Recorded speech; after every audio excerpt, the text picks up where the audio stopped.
Night at the Museum 3, 2014. Robin Williams's last film. Final scene. Robin looks at the camera, Teddy Roosevelt costume, smiling, quietly saying, "Goodbye, my friend." Millions watched around the world.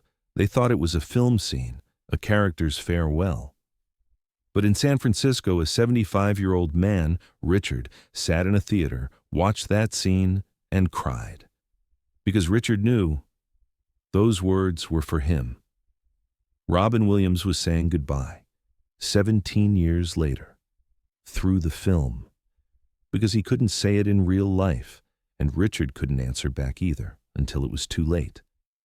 This is the story of a goodbye, spoken but not heard. This is the story of two men who saved each other, but never said thank you. And this is the story of a question. If the person who makes everyone laugh is the one crying the most, who asks him, "Are you okay?" Sometimes the most important words are hidden inside films, because in real life, they're too hard to say. Robin Williams was born in 1951, Chicago, only child, quiet family. His father was an automotive executive, harsh, cold. His mother was a model, beautiful but distant. Robin was lonely, in a big house, alone. He would talk to his toys, make sounds, create characters. "My imagination was my only friend," he would say years later. School started. Robin was frail, short, a bit overweight. Other kids bullied him, but Robin discovered something. If he made them laugh, they wouldn't hit him. His first joke was at age 8. The teacher asked, "Robin, where's your homework?" Robin answered in a funny voice with a funny face, "My dog ate it, but my dog is imaginary, so the homework is imaginary too." "Is that fair?" The class laughed. The teacher laughed. Robin wasn't punished. That day Robin learned, laughter equals safety.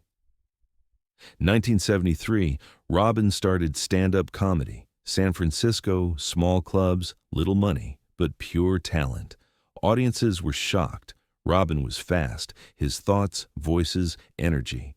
It was like 5 people were on stage, but it was just him. 1978, Mork and Mindy TV show. Robin became famous, alien character, Mork, absurd, funny, lovable. Then movies began. Good Morning Vietnam, 1987, Oscar nomination. Dead Poets Society, 1989, millions of tears.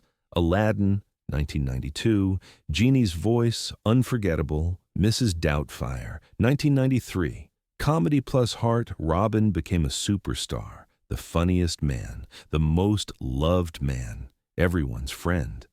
But nobody knew. Robin was drowning inside.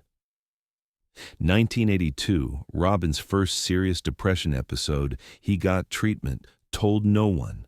1989, Robin's closest friend committed suicide. Robin was devastated, but he kept making people laugh, because that's what he had to do. "I laugh on stage," he told his therapist, "but backstage, I think about dying." Still, he continued, because Robin knew stopping equals thinking. Thinking equals darkness. 1997, Robin was 46. Good Will Hunting film, drama, serious role. Sean Maguire character, psychologist, suffered but healed. Robin connected to this role because it was him, except for the healed part. 1997, Good Will Hunting set, Boston. Richard Clark, 58 years old, janitor, working at the film studio for 30 years. Quiet man, doesn't bother anyone. But the last 2 years, Richard was even quieter, because in 1995, his wife died. Margaret, 56 years old, cancer. They'd been married 40 years. No children, just each other. And now Richard was alone. Every night he goes home, empty house, Margaret's photos, her scent still on the pillows, but she's gone. Richard thinks, why am I living? For whom? One night, Richard sits in the bathroom, pills in his hand. If I take enough, the pain ends, he thinks. But he can't do it, because he remembers Margaret's words before she died. Richard, promise me. Keep living. Live for me. If you die, I'm completely erased. So Richard lives, but he's not living, just breathing, working, going home, sleeping, repeat, never laughing for 2 years, because laughing feels like betrayal. How do you laugh when Margaret is gone? On the Good Will Hunting set, Richard does his job, quietly, almost invisible. Nobody notices, but one person notices, Robin Williams. First day, Robin sees Richard. Janitor, mop, bucket, silence. Robin says hello. Richard nods, but doesn't smile. Second day, Robin makes a joke, light thing. Richard doesn't react. Third day, Robin makes a sound, funny, absurd. Richard doesn't even look, but Robin notices. This man looks with dead eyes. He recognizes that look, the look he sees in mirrors. That day, Robin decides, I'm going to make this man laugh. Robin Williams makes a plan. Every day, during shooting breaks, and that he goes to Richard, 5 to 10 minutes, just talking, making jokes, making sounds. First week, Richard doesn't react, just keeps working. Robin doesn't care, continues. Second week, Richard sometimes stops and listens, but his face is stone. Robin doesn't give up. Third week, Robin tries different tactics, not sounds, stories from his own life, funny memories, embarrassing moments. Richard shows some interest, but still doesn't laugh. Fourth week, day 28. Robin is tired that day, couldn't sleep last night, dark thoughts again, but still goes to Richard. Richard, Robin says, today I'm going to tell a joke, my stupidest joke. Ready? Richard doesn't look, but stops working. Robin takes a breath, then makes an absurd sound, childish, stupid, meaningless, and that moment, Richard's lips move. Robin does it again, louder. Richard's face changes, a smile, slight. Robin, one more time, exaggerating, making it funnier. And Richard laughed, quietly at first, then out loud, then full laughter, real laughter. Robin froze, shocked, then his eyes filled with tears. There, he whispered. There's that sound. Richard keeps laughing. First time in 2 years. His body remembers how it's done, and it feels good. Finally, Richard stops, trying to breathe, his eyes wet. Thank you, he says quietly. Robin approaches, hugs Richard tightly. 2 strangers, one famous comedian, one nameless janitor. No, Robin says, thank you. You saved me. Richard is surprised. But you helped me. Robin pulls back, looks in his eyes. Richard, when I was trying to make you laugh, I was actually saving myself from the darkness. When you laugh, I forget. Myself. Richard doesn't fully understand, but he sees in Robin's eyes something familiar, pain, depth, darkness. Are you suffering too? Richard asks. Robin smiles, but sad smile. Every day. But today, you laughed, and that gave me a reason to live. From that day, Robin and Richard become friends, real friends. Every day they talk. Robin tells stories, funny, serious, everything. Richard listens, sometimes laughs, sometimes just exists. Good Will Hunting filming ends. 6 months later, film wrap party, everyone celebrating. Robin finds Richard, gives him something. Small card, written on it, goodbye, my friend. Call any time. You saved my life. Dash Robin. On the back, Robin's private phone number. Richard cries, you saved my life. Robin nods. We saved each other. At the same time, but you didn't know, they hug. Last time, film set disperses. Robin goes to L.A. Richard stays in Boston. Richard keeps the card, frames it, hangs it on the wall, looks at it every day, but never calls. Because he thinks, Robin is famous. He must have forgotten me. But Robin hasn't forgotten. 1997 to 2014, 17 years pass. Robin Williams continues his career, dozens of films. Patch Adams, 1998, Bicentennial Man, 1999, Night at the Museum series, 2006 to 2014. But the darkness never leaves, just hides. 2009, Robin and his second wife divorce. Hard, expensive, exhausting. 2011, Robin gets treatment again. Depression worsened. Alcohol problems, money problems. 2014, Robin is diagnosed with Lewy body dementia. His brain slowly dying. Personality changing, losing memory. Robin is scared. I'm disappearing. And this time, nobody can save me. Those same years, Richard continues living in Boston. After 1997, Richard recovered, slowly. Robin's words kept him going. You saved me. Those words gave Richard purpose. Richard retires. Small apartment, quiet life. But now he's living, not just breathing. Every year, Richard watches Robin's movies, in theaters, alone, but happy, because he sees his friend, even on screen. He laughed for me, Richard thinks. I should laugh for him too, but he never calls, because 17 years have passed. Robin might not even remember. August 2014. Richard turns on the news. Breaking news. Robin Williams found dead. At his California home. Suicide. 63 years old. Richard freezes, stares at the TV screen. Robin's photo. Smiling, but gone now. Richard collapses to the floor. Crying. First time in 17 years, since Margaret. Crying with pain. No, he repeats. No, no, no. Then he notices the card on the wall. Robin's card, hanging there for 17 years. Call any time. Richard never called. I could have saved him, he whispers. He saved me. I could have saved him, but I never called. Never. Guilt drowns Richard. Why? Why didn't I call? December 2014. Night at the Museum. Secret of the Tomb opens in theaters. Robin's last film. Richard hears the news, doesn't want to go, because seeing Robin, on screen, not alive, hurts too much, but something pulls Richard. Last film, maybe the last time I'll see him. Richard goes to the theater. Boston, small cinema, evening showing, hall nearly empty, only 10 to 15 people. Richard sits in the back row, alone, in darkness.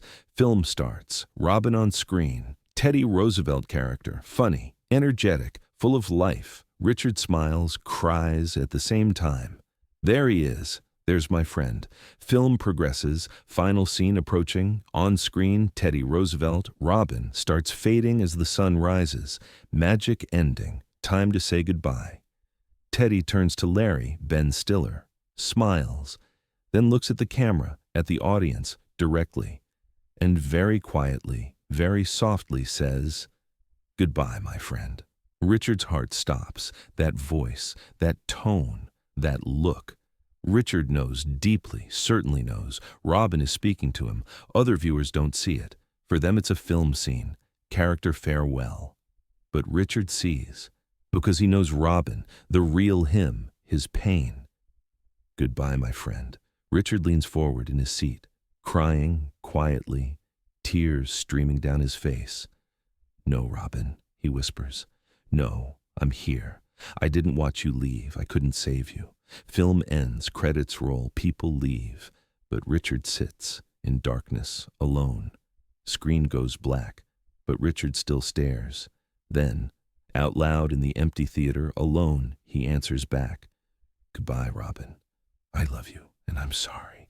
I'm so sorry. He cries, tears won't stop. You saved me in 1997. I couldn't save you in 2014, and this is my life's greatest failure. But then, for a moment, Richard feels something. Strange thing. Peace. As if Robin is answering. You did save me. For 17 years, that was enough. Richard doesn't know if this is real or imagination, but it's what he needs. 2024, Boston. Richard is now 85 years old. Every year on Robin's death anniversary, August 11th, Richard goes to the theater. Night at the Museum 3 doesn't play anymore, but Richard brings the DVD himself. Theater manager, young man, 25, allows it. Is this special for you? The manager asks. Yes, Richard says.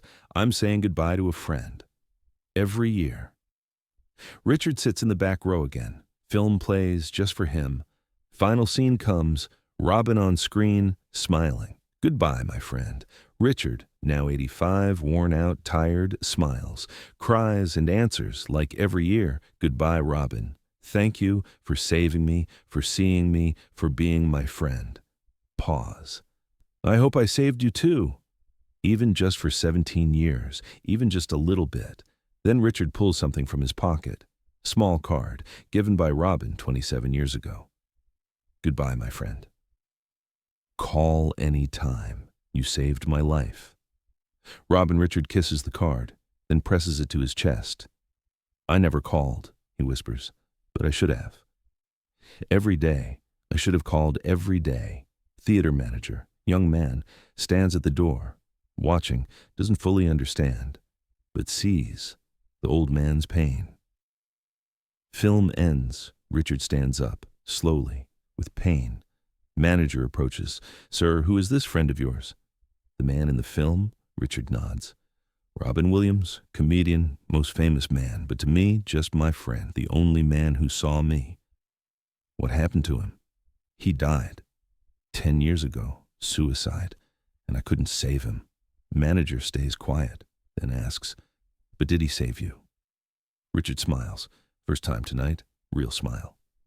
Yes, in 1997, I wanted to die. He made me laugh for 28 days, and I lived 27 more years because of him. Then he was saved, the manager says, by saving you. Maybe 17 years was enough. Richard looks at him, young face, wise words. Maybe, Richard says, maybe it was enough. Robin Williams died on August 11th, 2014. Suicide, 63 years old. Lewy body dementia plus depression. The world was devastated. But in San Francisco, in Boston, around the world, there were thousands of people. People like Richard, people Robin made laugh, people he saved, without ever knowing. Because Robin Williams was a comedian, but his real talent wasn't comedy. His real talent was seeing people, seeing their pain, and making them forget, just for a minute. In Night at the Museum 3, Robin said, goodbye, my friend. Richard heard it. Maybe others heard it too. Maybe he was saying it to everyone, a comedian's farewell to everyone. Thank you for watching me. I'm glad I made you laugh. But now I have to go, and our answer, like Richard's, came too late. Goodbye, Robin. Thank you. We love you. And we're sorry we didn't ask. Were you okay? Today, Richard attaches notes to every Night at the Museum 3 DVD, distributes them to people. Watch this film. Watch the final scene. Robin says goodbye to you. Please answer back. It's not too late for his memory. And anyone who loved Robin Williams, anyone who watched his films, can do something. Ask each other, are you okay? Really okay? Because sometimes the funniest person is the one suffering the most, and sometimes, before someone says goodbye, just asking is enough. This story is based on Robin Williams' documented life and death on August 11th, 2014. Richard Clark is a composite character representing thousands of people Robin helped. The final scene in Night at the Museum 3 is real and can be watched. Robin Williams suffered from Lewy body dementia and depression.